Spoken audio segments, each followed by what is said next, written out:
All right. Well, tonight we've got the pleasure of having Tracey and Kimberly Eaton with us. Tracey and Kimberly are full-time parents to their 3 children. Tracey is a 6-year NFL veteran. Kimberly was an NCAA track star. They have helped countless people create an incredible revenue stream through this great e-commerce business. Please help me welcome from Preston, Washington, Tracey and Kimberly Eaton.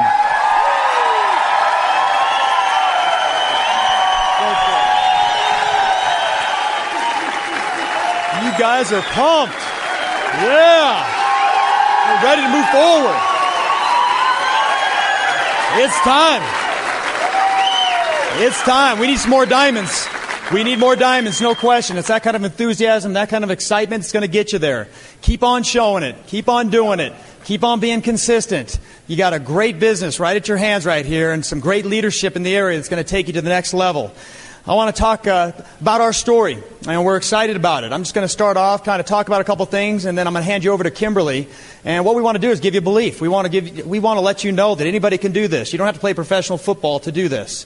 This is something where if you're consistent and disciplined, you can do this. If you got a dream, a vision, you're going to do this. And you're going to make sure that you do it by being consistent even when things are tough. And I'll tell you, our story has, like everyone else's at some point, has rags in it, if you know what I mean. Our story is riches to rags to riches, which started out as a great kind of Cinderella-type life. And playing professional football for 6 years, made a few dollars, just had a good time. We could buy whatever we wanted. We had maids. We had people wash our cars. We had new cars. We had Range Rovers. We had BMWs. We looked really pretty. And, that ended, and which was scary. But at the same token, I know why it did now, and looking back. I needed to get better at budgeting money. I needed to get better at seeing the importance of money, because while I was playing football, I was young, and I was given a lot of money and didn't quite know how to handle it yet. So I need to be taught some lessons. And in came Brad and Leslie Wolgamott in our lives. At the right time, at the right place, just like why like a lot of you are here, is a fine line why you're here, isn't it? It's a fine line what got you going to the next step, get you to a room like this tonight, go to a major function. It's so many fine lines that I really feel you'd be negligent by not planting that seed and getting people to that next level in this business. But they changed our life. Brad and Leslie Wolgamott came in at a perfect time and gave us an example. Gave us an example of somebody that had control of money, budgeted money, and to understand how important money was, that it's not the first thing on our list of priorities, but it is important to get it under control so we can now treat our priorities with the utmost respect. I think always the most important thing I can really talk about and I can really encourage people to really engage in is figure out what that passion is in your life of why you're going to build this business. Figure out that you're always running from something or running towards something. It was the dream or the nightmare that's going to keep you disciplined on a daily basis. And you need to figure out what that why is. You need to figure out that, at some point maybe you just want to hit a financial home run. Kimberly and I just refuse to be average, and hopefully you feel the same way. I refuse to be put into that percentile of people that aren't going to make it by the age of 65. We were going to do something different. I wanted choices in my life. I wanted my wife to have choices. I wanted respect from Kimberly, and for that I had to give her choices. And I'm excited about earning that respect. I'm excited about that just because it's such an important part of my life, and earning respect from my children, and earning respect from my mentors and peers. I still long to go do that all the time. I was tired of letting money run our lives. Do you know what I mean? I was tired of letting the paycheck run my moods all the time. And, as a stockbroker, I was around the economic landscape constantly, and I still am today. And if you understand what's going on right now, life's a constant battle, whether you're involved in this business, whatever business you're in, or if you're in a job. Life is a battle. And you know what? You need to, at some point, to get in a fight that allows you to win. That's all. If you want to be free, do things that free people do. And free people own. Free people understand to get control of money so it doesn't control their lives anymore. There's too much layoffs and things like that going on out there. Like I said, the 98% aren't making it. We're the only country in the world that doesn't teach its young its own form of economics, which is free enterprise and capitalism. Bill Gates is getting in a lot of trouble in the last few years by saying that the public school system does not teach its young how to be free, successful, and financially independent in the United States of America. And it's not like I want my kids educated, don't get me wrong. But I don't plan on some professor teaching my kids how to be wealthy and financially independent, because they can never give away what they don't have. And so I needed choices. I wanted more out of our life. I understand that people graduating from college now are going to work at places like Starbucks, and they're going to places like Red Robin. It's not everybody, but at the same token, they don't have choices. And they spent $80,000, $90,000, $100,000 to go to work in places like that and work on an hourly wage. And I really don't think that's the dream. And I don't think that's why really people went that route. They went that route to get their foot in the door. They went that route to go have a better life, because we've been taught to work hard, go to school, get a good education so we can get a good job, right? And that's what everybody's doing. Well, show me some fruit on the tree and I'll start changing my mind, but I don't see any. And I'm searching, and we did search. We know that layoffs and outsourcing are going on all over the world. We know bankruptcies all over. There's turmoil. Companies are having a tough time making money. And as a stockbroker mind that I was a stockbroker for 8 years, I understand that corporate America's number one goal is to make money, and their number one expense are people. And just because of that relationship alone, that you're constantly at risk. And I didn't want to have that risk anymore in our life. I didn't want to justify anymore about putting kids in daycare. I didn't want to say, we have the best daycare. Well, I really believe that the parents are the best providers, and I believe that I want them to have our opinions and our attitudes. I don't need anybody else to teach them that. More and more, you got a 2- and 3-year-old now going to school, and it's not school. It's a daycare, and I really look for people, high and low. It doesn't matter where you've been. It doesn't matter if you're from Yale or jail. I'm looking for people that are ready to be honest with themselves, are ready to get honest, take off the masks and figure out, okay, what are the important things and what are the vehicles that allow me to live the important life? You understand that traffic, the average person spends 2 years of their life in traffic that have jobs, 2 years of their life. And it's scary. I mean, when you start, you're in a rut when you start knowing what lane to be in at certain times of traffic, you know what I mean? At certain places that get you ahead like 5 or 6 cars, or if you start actually building relationships with people in traffic, you can do that too. And you're like, oh yeah, there's Betty, and she's putting on makeup, she's drinking coffee and smoking a cigarette somehow at the same time. And you wonder why there's so many wrecks going on out there. It's crazy. And people all over the world are saying, well, money doesn't really motivate me. Well, I'll tell you, if somebody says that, I'll tell you they don't have any. They're using it as a crutch to fail financially, to be honest with you. Now, as long as they say that, and if they really believe that's true, then that means that they don't have to really go out there and make it. They're justified now to not go make it. And I think, I think we can help third world countries. I think that you can help your parents. I think you can help your grandparents. I think you can give stuff away. And when we stop being selfish with our own money and our own time and start being able to give it away, I think you become a man or a woman on purpose with your life. And I think that's awesome.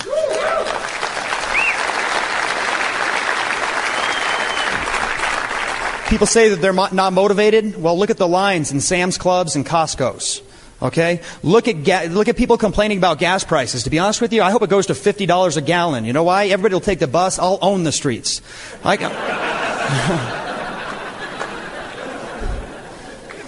Money doesn't motivate me, but I set an alarm to go chase it every single day. That's not what I want. That's not the opinion. That's not my mindset. It's not where I wanted to be. We refused to be that. We wanted to be the 2%. People are cutting coupons all over the world, aren't they? They spend their Sundays cutting coupons. It's like burn 2 moles and get the 3rd removed for free. And it's like, all right. We refuse. We refuse the 98%. That's it. And we also understand that the 98% will constantly try to drag us down and take us away from our dreams and visions and goals, because we take the chance of exposing what the 98% is not doing with their life. And that's why it's a battle out there all the time. That's why there's skeptics, and that's why you have these people in your life that are always trying to stop you. And hopefully, as a winner and as a 2%er, that feeds you instead of holds you back. That fires you up to move you forward. You need to be at least in a vehicle that allows you to be free. I haven't met a person yet in my life that does not want to be financially independent. Yet most people go out there and get jobs, which really doesn't allow you to be financially independent in most of the cases. I'm generalizing, but if you have a 98% failure rate out there, I think it's time to change and just do what the 2% are doing. And if not this business, then figure out something else. Just do the opposite of the 98%. You're probably in pretty good hands. I did this thing, started as a stockbroker, and I said, okay, what does the Better Business Bureau said? Hey, man, thumbs up. What does the U.S. National Chamber of Commerce say? Thumbs up. Privately held, no debt. I'm like, you got to be kidding me. What is this company? $1 billion company, privately held, no debt? My stockbroker mind says yes, yes, yes. But I didn't really start building the business until my football mind took over. And I started to get the attitude, man, I got to leave it on the field. I'm not going to do this smart. I'm going to do this with my heart. And that's what shifted our whole business. I'll tell you, the power in our organization and our business is because we have a common dream and a common vision and a common goal. We're doing this thing together. And do you have to be a married couple to build this business? No, the fastest people in the world that have built this business have been singles. But as a couple, I couldn't ask for a better business partner, for one, because she knows how to be successful already.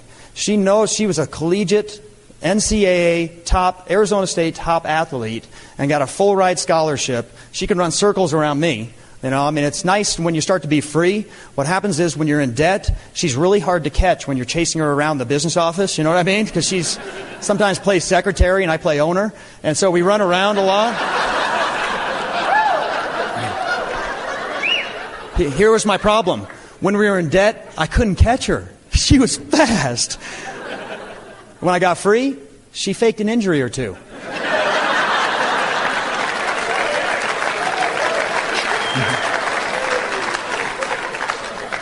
She's really the gel of our business, and everybody in our business loves Kimberly.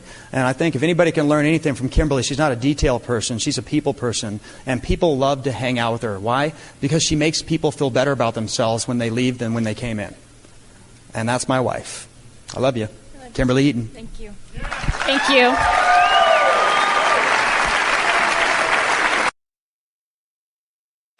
Thank you.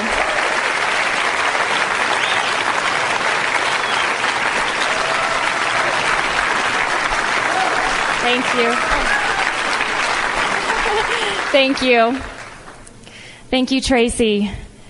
Well, here we go. Here's our story. And first of all, our story is our story. And everybody has a price to pay. Everybody has a different story. And I just hope and pray that we give you hope. Hope that tomorrow can be a better day. Hope that you too will get a second chance and that you can make a difference and that you truly matter. That is our hope and our prayer for you. So if you're listening to this CD, I hope your heart is open. I hope your mind is open, because I believe that this is the best opportunity in the world, the best business opportunity in the world, not only financially, but for your marriage, as a parent, as a friend, as a husband, as a wife, as a daughter, as a son. It's an amazing business. And again, this is our price that we had to pay. And I'm going to talk about the struggles. There is a happy ending at the end of this story, but I really feel that you need to hear the struggles and you need to hear what we had to go through. And that's the key, is we went through it. And we leaned through the storm when things didn't make sense. We leaned through the storm when a lot of adversity was coming our way. And I hope, again, that motivates you, that when you're in a situation that you too can get through and you too can be successful. Struggles are opportunities to become great. Doesn't John Maxwell say that? So when you're in the struggle, you just know something great is on the other side. But the key again is getting to the other side and going forward. Mottos in our family. You'll hear this a lot with our family, and I hope you have mottos in your family. Your children will hear that, and it's just something, every athletic team has a motto, right? They have something, whatever it is like, wear it or something. And our mottos in our family are play injured, refuse to be average, and find a way.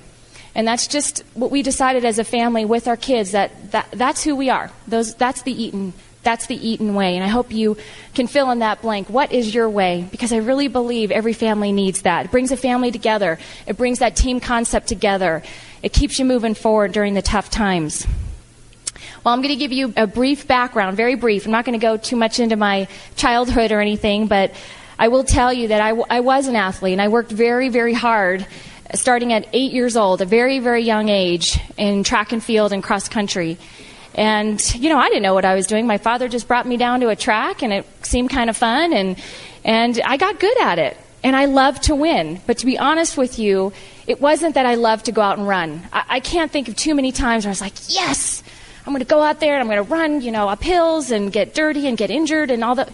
It wasn't that. But the bottom line was, it was the vehicle that helped me to win. And boy, I love to win. I was very, very competitive, and that took some time. I wasn't that way at 8 years old, but it took some time, and I was thankful that I was very good at that. And about my sophomore year in high school, I was number one in the state, and I got a lot of letters from colleges. They were just kind of pouring in. It was kind of overwhelming. And I had a choice. I had a choice of where I wanted to go. And coming from back east, I decided I want to go far. I want to go warm. I don't know why. It was just kind of what I wanted to do. And I had opportunities and choices. And I narrowed it down to a few schools, one of them being University of Florida. That was really my number one choice. ASU was another choice. I wanted to go to UCLA or Stanford. And the bottom line was these coaches came out. Also, I went down there on a recruiting trip, which was amazing as a junior. And they're flying you around. And it was pretty cool. It was pretty scary. But they flew out and talked to my parents and told about the program. We're going to take really good care of your daughter. And I respected my father enough, and he helped me choose which coach that he liked the best. That would be a really good fit for me. So I ended up going to Arizona State University and from Pittsburgh. And wow, what a difference that was. What a big difference that was. But man, I was so excited. I mean, they had palm trees. It was warm. It was new. Pittsburgh's different. You know, it's old. It has history. It was just a different world, but I was so excited to be there. I was so excited to be part of a great team. There were 8 recruits, and we were all young, and we were so excited to be part of this brand new up-and-coming team, and wow, I loved it. I loved it. I finished all 4 years. I made first team every single year. I got to travel. I got to go to great places and compete and go for it and win. And, you know, it's great looking back, and I was so proud because I was representing an NCAA Pac-10 school. That was my dream ever since, you know, I saw it on TV one day when I was a little kid. I wanted to go to a Pac-10 school and represent a school, and it was such a big dream for me. But, you know, it's not easy, is it? If you were an athlete in college, Tracey was a football player in college, it wasn't easy. It was sacrificing. All my friends were going out and having great times and going on dates and going to parties, and they were in a fraternity or sorority, and that wasn't allowed. I had a curfew. I stayed in an all-girls dorm. We had study hall. We had to keep a certain grade average, and I'm an exceller. I was Citibank Scholar Athlete of the Year for 4 years in a row. I just wanted to be great at everything, but I didn't have much of a social life, and honestly, sometimes it was really difficult. But, you know, looking back, I'm proud of that. I'm really glad I did that, and you know, I'll never take that back. It's something that I can say that I did and I accomplished. And I hope that doesn't sound like I'm bragging. It's just something that I'm really, really proud of. And what I did is take that attitude and just put it into this business. And you all, earlier I asked how many of you had a coach, how many of you have been part of a team before, and many of you raised your hand. It's that same mentality. You don't have to be a professional athlete. If you were great at a musical instrument, if you were great at anything, just switch that mindset over to this business, and it's amazing what you can do.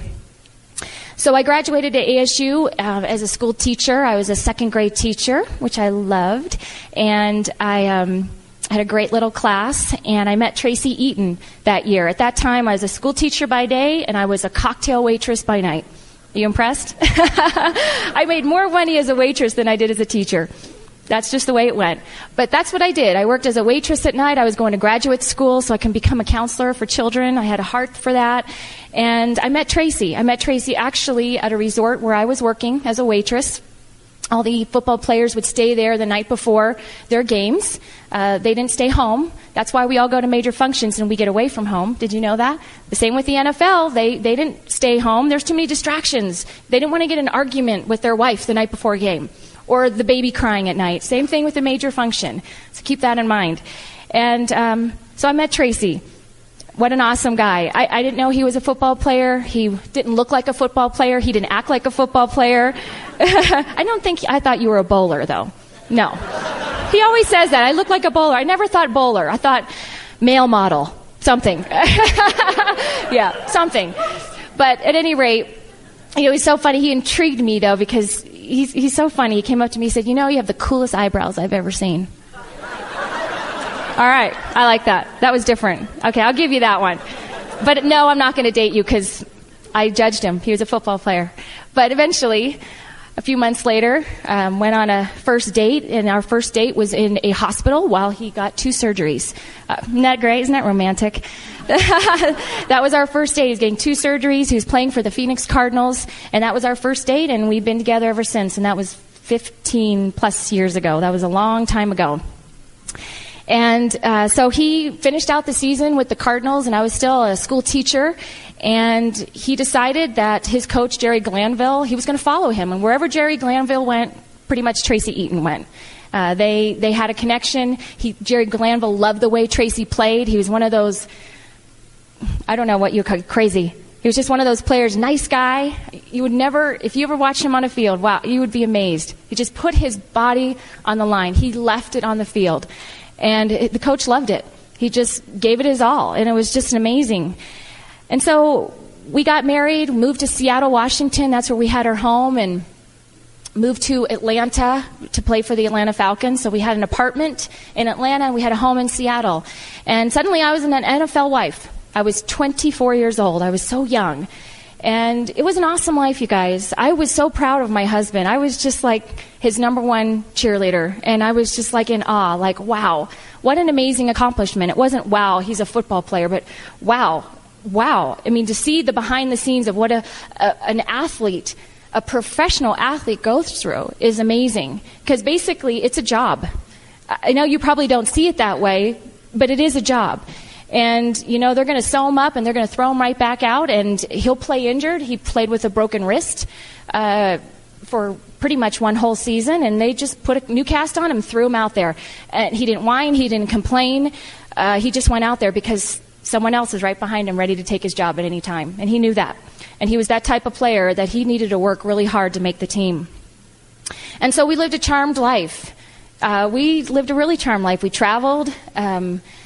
We got really cool stuff, so to speak. We got to pay cash for things, for cars. My wedding gift was a brand new BMW. It was pretty amazing. I didn't have to work anymore. And, you know, like Tracey said, though, we weren't responsible at all. We had our first son.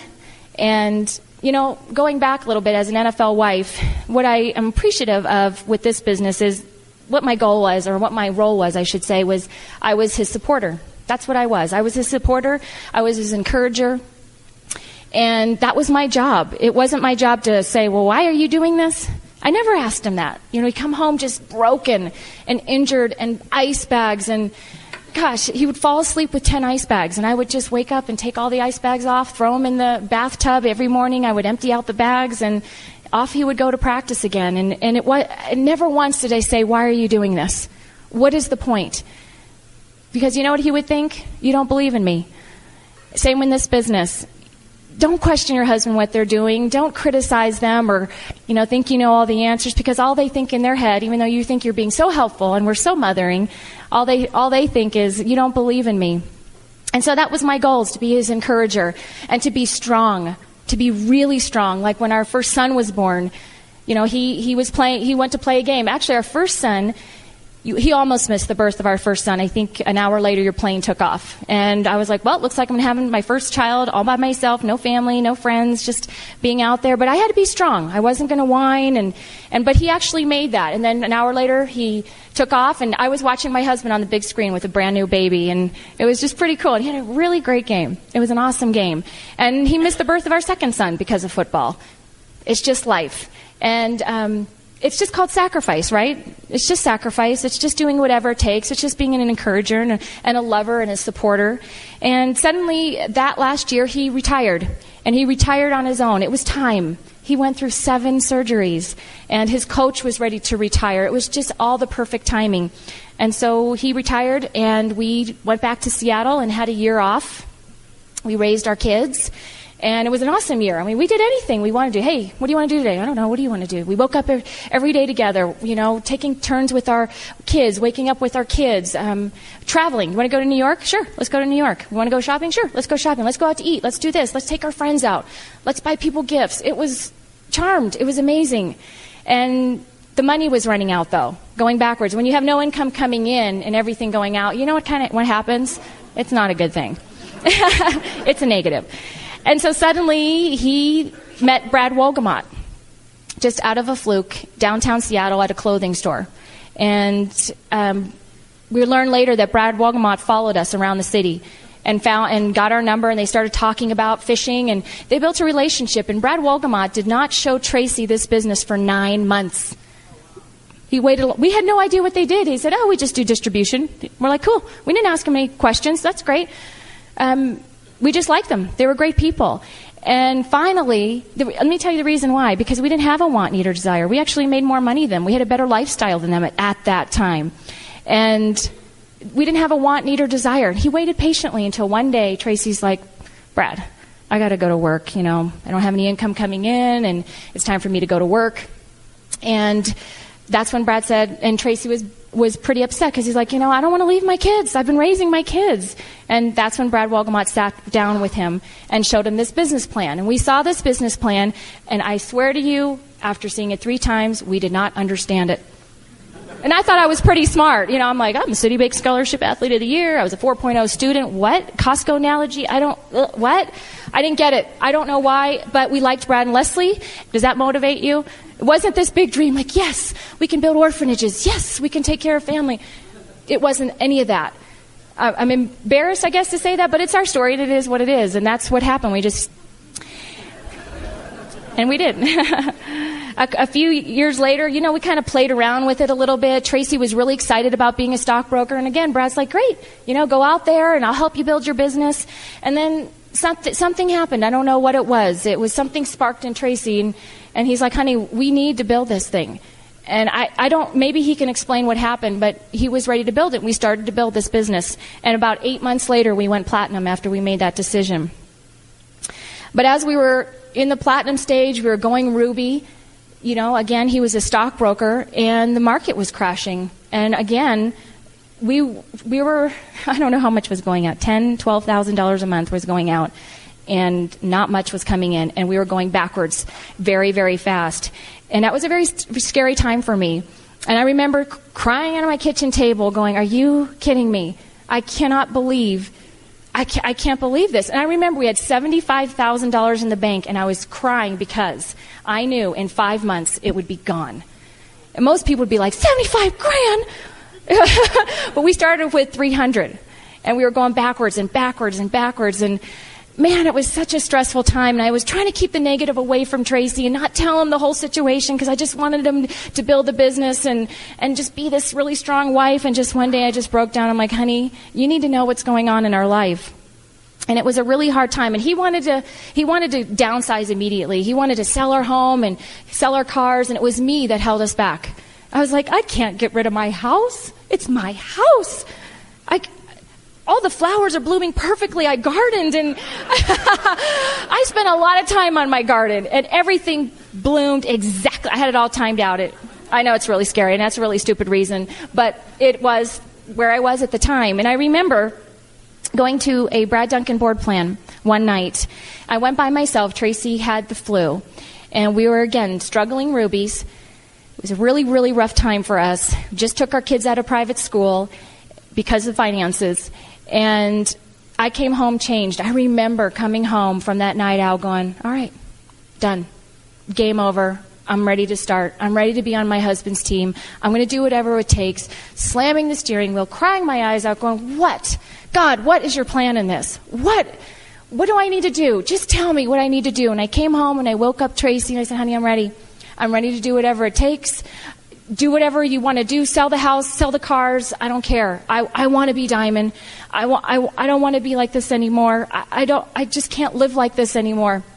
And the next day he put our house on the market. And I remember waking up going, what? Because I was in shock, like, oh my gosh, he's doing it. He's selling our house. He sold our cars. I got a kind of a used SUV. He drove a Toyota Avalon that was used. Oh gosh, he was so irritated. I think it had cloth seats, and he was so mad. He was so mad. And but that's what we did. We sold our house in a week. And in 1 week, on 1 week it was sold. 3 weeks later, we were out of that house and we moved into an apartment. And that's just the way it was. And but that's where it all began. That's where it all began. We went emerald in that apartment. We had our 3 little kids in that apartment. We got debt free in that apartment. We moved again after that. We moved again after that. Every year for the last 4 years, we moved. Our kids have been in 4 different schools, 4 different school districts. They have 4 different friends all over, though. Isn't that great? They know everybody. If they go to any sporting event, my kids know someone. So I think that's a pretty good positive. And kids are great, aren't they? Again, they always look forward, and us parents seem to look back. And so I encourage you to know that about our kids. Our kids are great. They're diamond kids now. And they're not any better than your kids. They just have seen sacrifices, and they're just as great as your kids. They're happy. They have friends everywhere. They don't complain. We just moved again, but this is permanent. Oh, my gosh, we have a house, honey. I can paint a wall and not freak out over it. And not worry, am I going to get my deposit back on this one? That doesn't even go through our mind anymore. We're having so much fun. And so we went emerald in that apartment. And again, we moved and we moved and we moved, and we were living comfortably. Tracey was retired. It was a wonderful day, October 3rd of 2003. Tracey retired. And I remember that day was amazing. It was incredible. It was magical. And every lady in here, I know you want to plan a retirement party for your husband. That was our dream, freedom. And the morning of his freedom day, actually the day before, a gal and I went into Tracey's office. We decorated his office. We had a stack of cards and notes and letters from people. So I put those on his desk. So in the morning, the first thing he would see is this great decorated room and all these letters. And the stretch limo came by. We decorated our house. Stretch limo came by, put all these magnets on it, said, "My daddy is free," and little kid writing. And it was very cool. And our kids didn't know that was the day Tracey was going to retire. I told them that they were going to have a dentist appointment that day. I'm going to pick you up from school. And we picked him up in this stretch limo with Brad and Leslie Walgamot and their kids. And we picked up our kids, and our kids looked at the limo. They looked at the signs. They freaked out. They started screaming, and they threw their backpacks up in the air. And they're like, "Today's the day. Daddy's free. Daddy's free." It was so awesome. And Brad and Leslie's kids were jumping on my kids, and they were just celebrating the victory because it's what we talked about all the time, a free daddy. And wow, it was such a great day. And we drove that limo down to 520 Pike Tower. We went up, and there were hundreds of people outside on the street with American flags waving, screaming freedom. And they were so excited for us. What a blessing that is. They're excited for us. You know why they're excited for us? Because they know we're no different. And they know that their freedom is around the corner. And it just took heart and hard work. And we got Tracey, and my kids held a sign, "Dreams do come true." And we went up that elevator and rescued Tracey, and he was sitting in his office. And we took a box, and we put all the things in his office that he had left over, which wasn't very much because he didn't want to be there, so it was bare.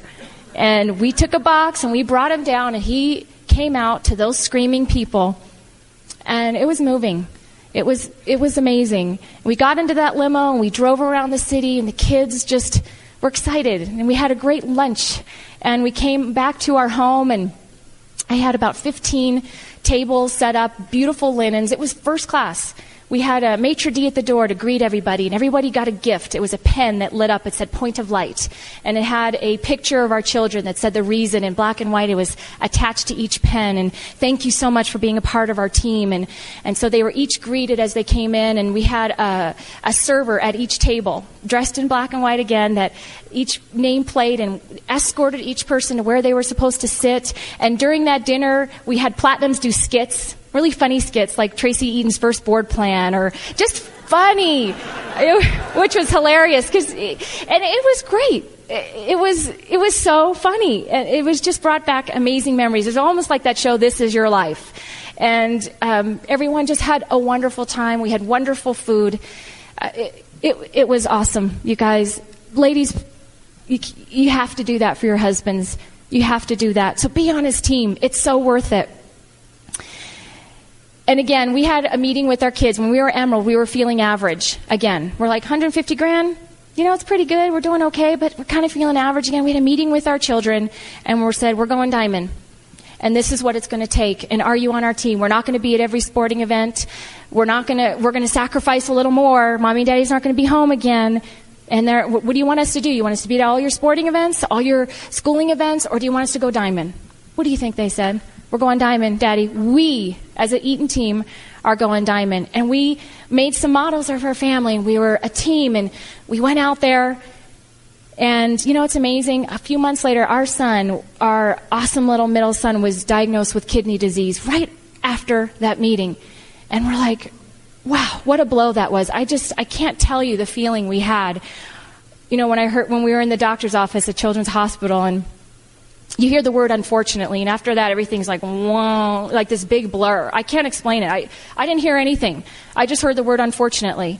And my husband heard it all, and I'm like, tell me again what they said. Did they say this? Is it incurable? I mean, it just blew me away. And it could have stopped us, huh, honey? We could have stopped. We could have said, you know what? It's time to take a little break here. The Eaton family needs a little break. We need to regroup.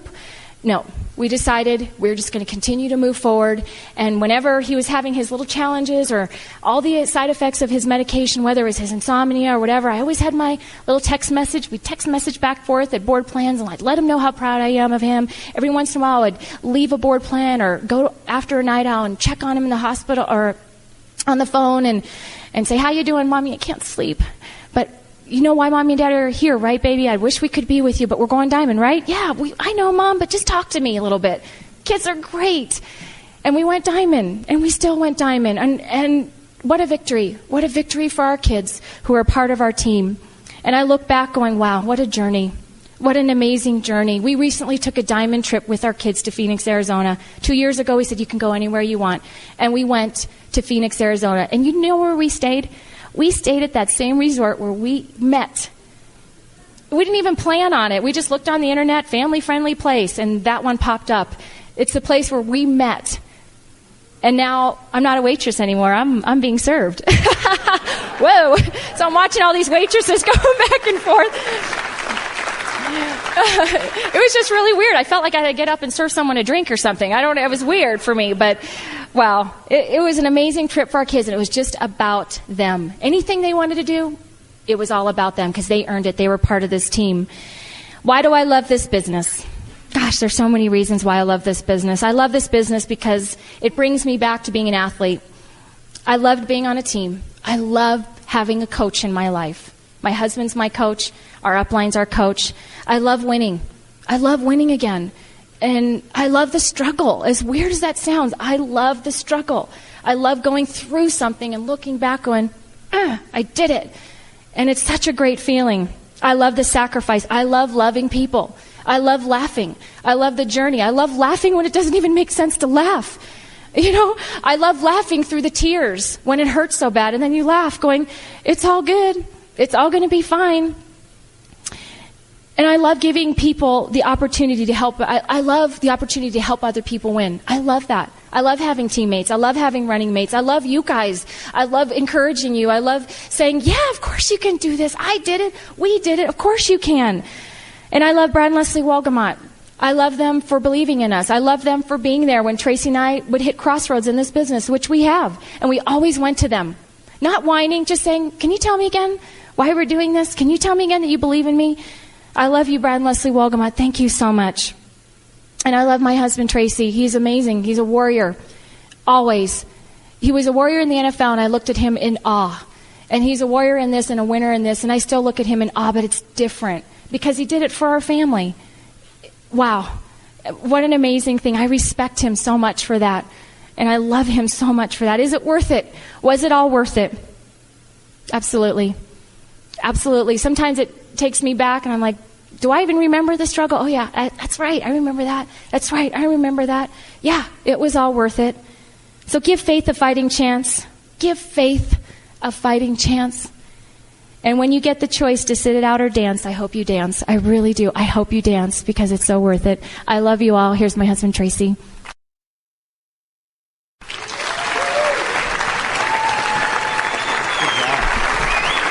Wow. Man. Was that heartfelt or what? That's passion right there. That's what you need, is to set yourself on fire. Have that reason to fight. And she does. And I'll tell you, as a man sitting there at that kitchen table, I remember her crying. And there's some choices right there. You know, I'm not a big huggy guy. I didn't go hug her and say, oh, I'm sorry. I internalized that and said, that's not going to happen again. Something's going to break. And you know what? It's going to be somebody else. It's not going to be me. And I was going to go out there and I was going to make things happen for her because I refused to see her cry again. I refused that. And so that, you know, a lot of people don't take it like that. Well, my story's again, obviously a different story than most. My father played in the NFL for 6 years for the New York Giants. Got a seed planted back then. And I'll tell you what that seed was. I really was intrigued by the respect that he got from people around the neighborhood, people coming over and asking for autographs all the time. We lived in New York City, played for the New York Giants, and I loved that. I loved kids coming over and asking for that. I was like, yeah, that's my dad. That's cool. And it just really planted a seed in me. It planted a seed that I could do it, and also planted a seed of, hey, man, I long for that, just like anybody else. And it's not like I want to sit up and sign autographs, but I long for that respect. I remember going and playing football myself and playing in sports. I was probably a better basketball player than I was a football player all growing up, but I didn't grow tall enough for basketball. I got offers to play college basketball. I decided to play college football, but growing up, I remember playing football, and people were just amazed that I would even play. I was the smallest kid out there. I was one bone. That's it. You know, I mean... It was crazy. And my mom cringed every time I walked out on the field, like a lot of you moms do, like, oh no, little Johnny, don't let him go out there. But I learned something about myself that year. I learned that I can't quit. I remember, I wasn't any kind of unbelievable, first string guy. I was the smallest guy on the team, but they put me a middle linebacker, for crying out loud. But second team middle linebacker, because the first team middle linebacker also played first string fullback. And this guy might as well have had a ring in his nose and hair in his back in the 7th grade. I mean, there was constantly snot coming out of his nose. I thought he was a bull. He was half bull, half man.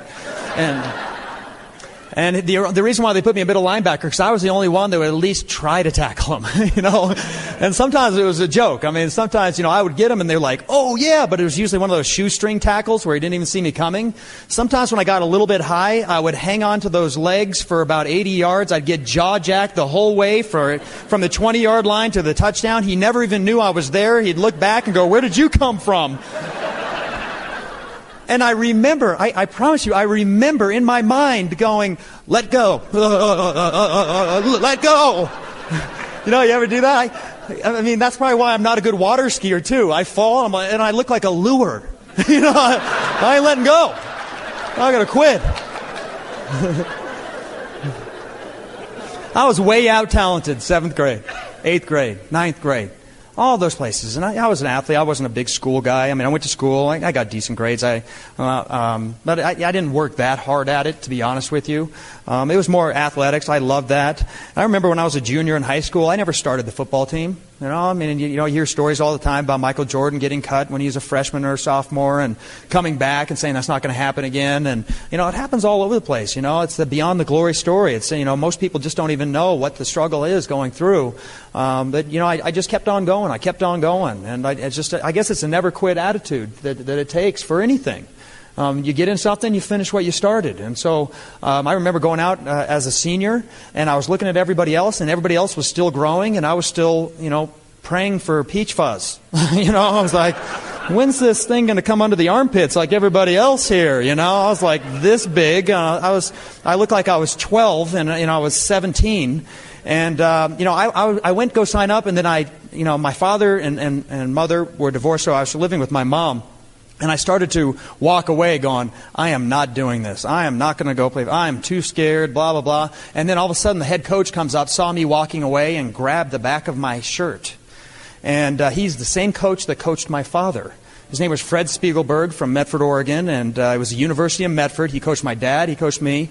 And I wasn't going to go out. And he grabbed the back of my shirt. He didn't know this. He was kind of carrying me along, and my shoes were scuffing the whole way. I was so light, he was just kind of carrying me the whole way, and he made me sign up, and I signed up and ended up playing and ended up actually starting my senior year in football. And I guess I was just good enough at the point where I had some athletic ability. I had a pretty decent season. I wasn't amazing, but just good enough for one school to offer me a full ride scholarship, and it was Portland State University. And one school accepted me. I'm like, well, if one school is going to give me school for free, I'm going there. And so I got a scholarship. I went to Portland State University, and it was interesting because when I was a freshman going there, we had a good freshman class that came in, and it was a lot of fun. We had a lot of fun together, and the school, the team just wasn't that good.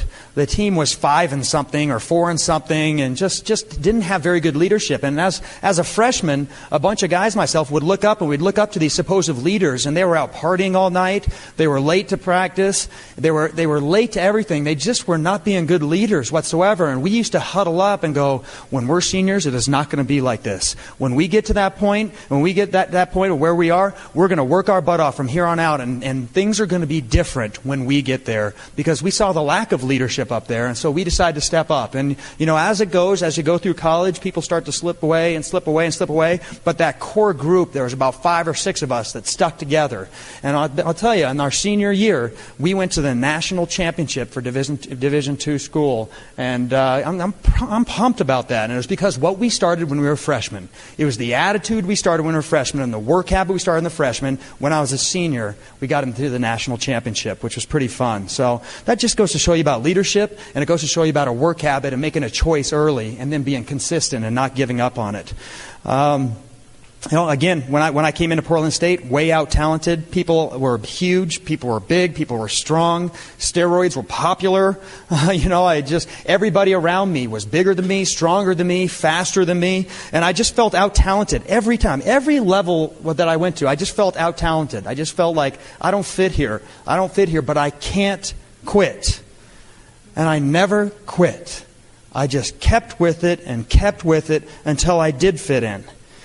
And all of a sudden, I got mentorship from one of the strangest places. I got mentorship from watching other films in college. We were watching college films. I was I think a junior in college, and we were watching films, and I saw this other defensive back, because I always watched defensive backs. I didn't really watch the offense. I should have been watching the offense as a defensive player, but I was watching these defensive backs, and this free safety was flying around, man. The guy was doing flips. The guy was coming in head first. He looked like a spear coming through the air. He was always parallel to the ground, and he just giving it his all, man. He was diving and flipping and all over the place, and I looked at that, and all the other guys on the whole team was going, watch that guy. And I internalized that and go, that's me from now on, because I'm going to get respect just like these guys are respecting him right now. I can do that. I can go out and do that. And I got mentorship from somebody that didn't even know was mentoring me. Isn't that amazing? And the pro scouts started watching me. I started hitting some people. I started just giving my body up. And I started going through, and guys twice my size, guys that played professional athletics after college, I was knocking them out of games. I mean, they were lying on the ground. And scouts started to come by to say, okay, who is this kid right here, man? This guy is awesome. And I'd come in with my uniform on. They were talking to me, asking me questions, and then I would take off my uniform. They're like, no way. That is not the same person. There is no possible way. But these pro scouts said they were too small. My father's friends said that I would never make it. I remember it to this day. You'll never make it, man. You're too slow. Man, there's no way that you're going to make it. You're too small. You know what I did? I busted my butt. I lift. I got on a protein diet. I worked hard. I worked on sprinting. I worked on my speed. I worked on weightlifting. I gained weight. I did whatever I can to make sure that they caught my eye. Because I had a dream. I had a goal. I had a vision. And I was going to go for it. And I wasn't going to turn back. Because if I didn't go for it in my life, I would have looked back saying, I wish I would have and I wish I could have. With an opportunity right at the helm, and I have pro scouts actually looking at me, I am not going to leave this untouched. And lo and behold, I get drafted in the 7th round by the Houston Oilers, and played in Houston in 88 and 89. I played with guys like Hall of Famer Warren Moon. I played with Heisman Trophy winner Mike Rozier. I went to Phoenix in 1990. I don't really say too much about Phoenix very often. The best thing that came out of Phoenix was Kimberly Eaton. That's it. All right, and she didn't mention that she was a bet. We were in a resort, some buddies and I, and we looked at her, and there was another guy and I that still plays wide receiver in the NFL, and we had a bet with each other, $10. So you can date her first. How about that? She was a bet. And I asked her, because I wanted to make $10. He made a lot of money. He didn't really care. So I wanted to make the $10, and I went up there and asked her out, and she said, no. I was like, okay, I've heard that a lot. Now I'm intrigued. Okay? You don't think I can? Then now game on. And then I pursued. I played in Atlanta for the Atlanta Falcons for 1991, 92, and 93. I played with guys like Brett Favre, who was in Atlanta at the time. A lot of people don't know that. Deion Sanders. These are future Hall of Famers. Andre Rison. And I remember during those years, man, just injured all the time. I remember in 1992, I blew my knee out. And when you blow your knee out, your ACL in the NFL, I mean, especially when you're not fast already, you're going to have troubles. There's no doubt about it. And so I had surgery, rehabbed it all year long, tears in my eyes, going, am I ever going to make it? My dream is probably over, but I worked my butt off and worked my butt off and worked my butt off. And 93 came back, and the first preseason game came out, and they put me on the kickoff team, and it was a total test. My head coach, Jerry Glanville, who I have a great relationship with today, put me out there, and who's actually coaching University of Hawaii defensive team right now. And he actually put me out there on the kickoff team as a wedge buster. And I came down there and said, okay, it's my chance to prove that I am it, and I'm still there, and I still got the heart for it. And I came down there, and there was a wedge sitting there with about 3 guys in it, and all guys, they were breathing snot again. I always get that. I don't like that. These guys about 6'5" coming down, they joined arms, and they're running hard, and the running back was right behind them, and it was me against the 3 guys. And so I went in there pretending like I was going to go in and bust the wedge, but instead I jumped over them. And when you're in a professional football game, you get a lot of adrenaline. And I just about covered them. I mean, I almost went over 6'5", and my foot clipped their helmet. And so I did a flip, and I still ended up tackling the guy, and the guy ran into me, and it screwed all the play up, and I landed on my knee that I just busted out that year.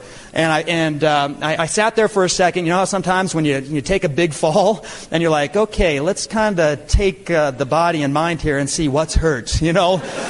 Let's see, check, okay. And my head coach came running out, and this is the first preseason game, pats me on the butt and said, you already made the team. Don't worry about the rest of the preseason games. How awesome is that? Oh, man. That's a good feeling. Let me tell you something. I never played one game in my NFL career without an injury. Not one. And I don't know many that have, to be honest with you. Most go out there. I mean, 7 surgeries on my body, like Kimberly said. Knees being drained, cortisone in my shoulder, wrist broken for a full year, and since it was broken, the bone died for a full year. When the bone's away from bone for a year, it dies.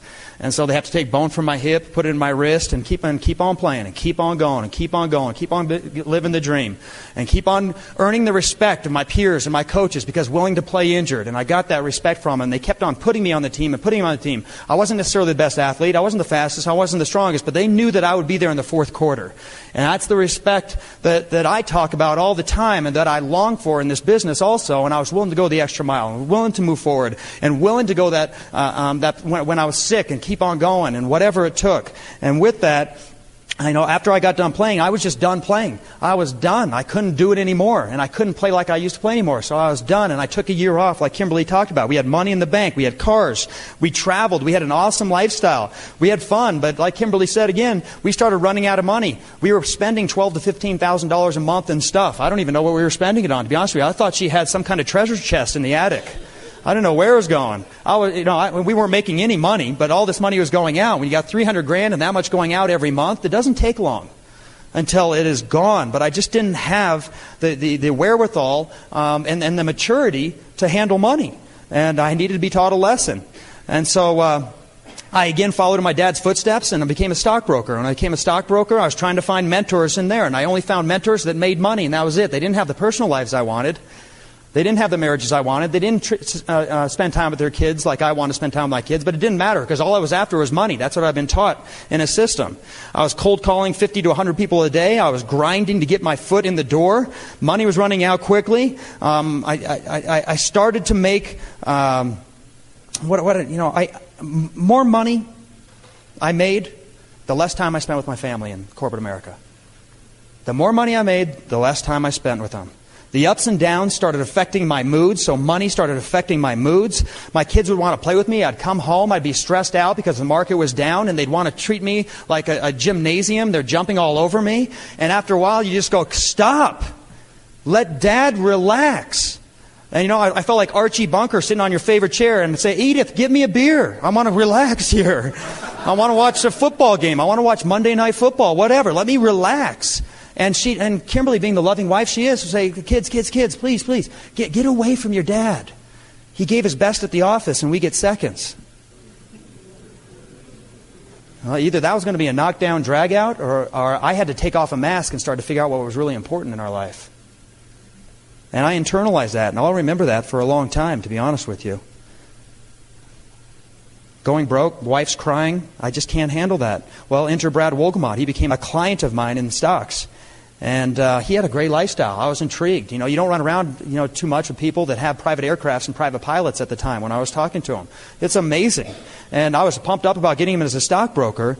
But more importantly, as time went, when I was a stockbroker, when he became a client of mine, I started calling him about buying stocks and this and that. And he'd be in Europe. He'd be in fishing with his kids in Alaska. He'd be in Hawaii going down water slides. He'd be all over the world and with his family, with his children. And I was like, what did I miss? What class was this? And I was like, what college did you go to? He said, none. He goes, I graduated from high school and I was severely dyslexic. I'm like, no.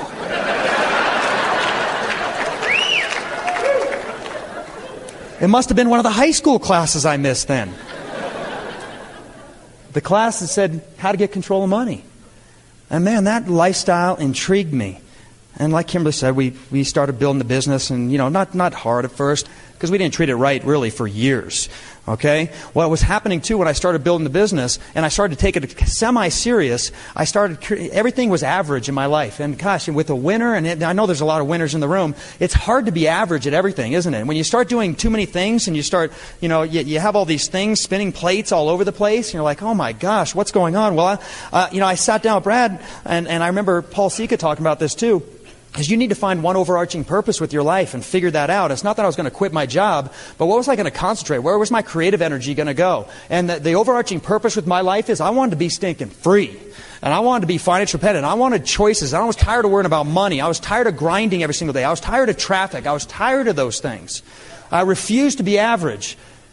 And this business gave me an opportunity to earn the respect of my wife and kids. And this business gave me the opportunity to be free. And there was no other opportunities. I didn't have people knocking on my door saying you can be free and financial independent and I'll help mentor and coach you for free. I didn't have other opportunities like maybe some of you do. I don't have those. I didn't have Bill Gates cold calling me saying, can you use some help?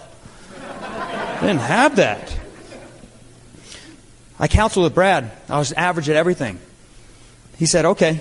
I said, I want to build a business. I want to be free. And there's no other business that allows me to be free. So this is where I'm going to be. And this is what he said. He said, quit treating this business like a businessman, like a stockbroker, and start treating it like a football player, and start leaving it out on the field, and start going the extra mile, and start being the fourth quarter guy again, and start playing injured, and start doing those things that got you to be successful in the NFL. Now you do the things that make you successful here, because it's the same thing. I could have done the same thing as a stockbroker, but to be honest with you, with the fruits of being a stockbroker, wouldn't have given me the fruits that my family deserves and the time that we could have had and the impact that we can make in people's lives. It would not even come close. So that's why I started concentrating and giving my creative effort to this business. People say I can't now? Watch. Hard work beats talent when talent won't work hard. If you have challenges, you keep going. If you have curveballs, you keep going. You have to earn that respect, and you have to get that respect from people that are watching, and they're willing to take time and effort and money to help you. Make sure that you go out there and earn that respect from them, and you're willing to go the extra mile. We played injured. This is what we teach our kids. We reveled in the pain. Kimberly's like, I don't know what it is. We like the pain. It's because we get a chance to go out there and blow people's minds again of what we went through, and so nobody will ever have excuses in our business. Nobody will ever have excuses in our organization, and that's what we want to set up, and that's a platform we want to set up. I know this. I know the price and prize will always be correlated in life. I know if you want a great prize, it will take a great price. I know if you want a medium prize, it'll take a medium price. I know if you want a small prize, it's going to take a small price. You choose, and it's going to be the price that is going to be first. So you choose the price. But choose wisely, because you don't know how long you're going to be here. You don't know how long it's going to be until you can check off all those things that you needed to check off to take care of before you're done. You have no idea. That's why you need to go to sleep every single night, rested, going, I did whatever it took today. And then October 3rd, in treating a business like a football player instead of a business person, I retired. October 3rd, 2003, retired. I'll tell you, the biggest day of my life. It was the day, thank you.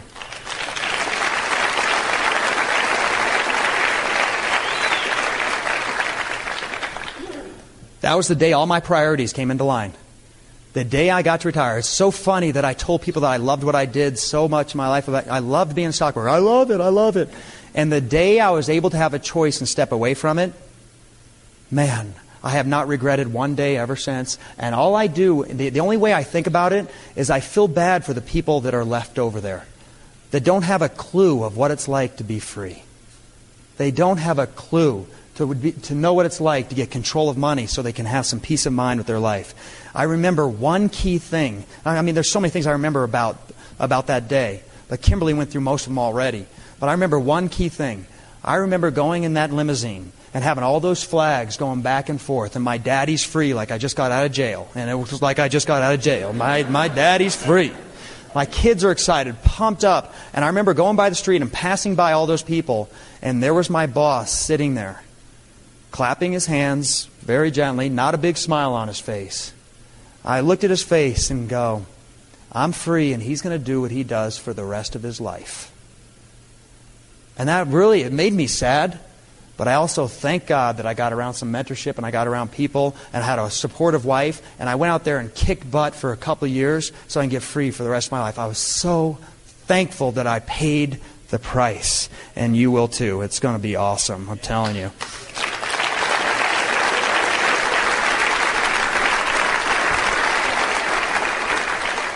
You know, it's not necessarily the amount of money that I make, or we make, or your mentorship makes. It's a type of money that we make. I call it man money, but I'm not chauvinistic. You can be woman money too.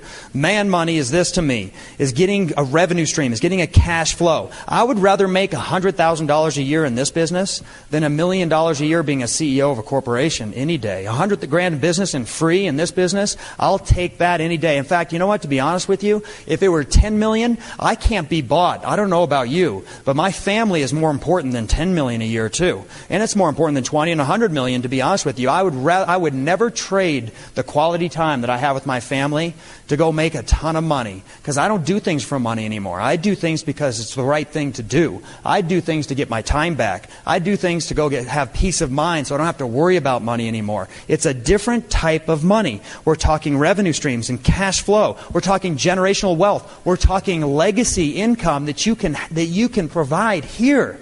You talk about, God forbid, when you pass away, you can look back knowing that things are taken care of even when you're gone. And you know what a peace of mind it is and how easy it is to sleep at night. I remember at night, I used to just roll my thumbs around going, there's got to be a better way. There's got to be more with life. There's got to be more than just waking up and setting the alarm again. I was so tired of doing that. There had to be more. I was thinking about inventions. I got so desperate. I was begging to win the lottery. I got so desperate. But I found a way to win the lottery. I found a way to get the lottery of time. And man, I will not trade that at all for what else is there? What's the reverse of that? What I call child's play. Spend an hour, make some money. Get a commission, or do a deal, get a commission. If you stop doing a deal, you don't get money anymore. If you stop going to work, you don't get money anymore. I call that child's play. If you want to start getting into the A-leagues, go out there and do what wealthy people do. At least be in the game. At least get yourself in a game that allows you to be free.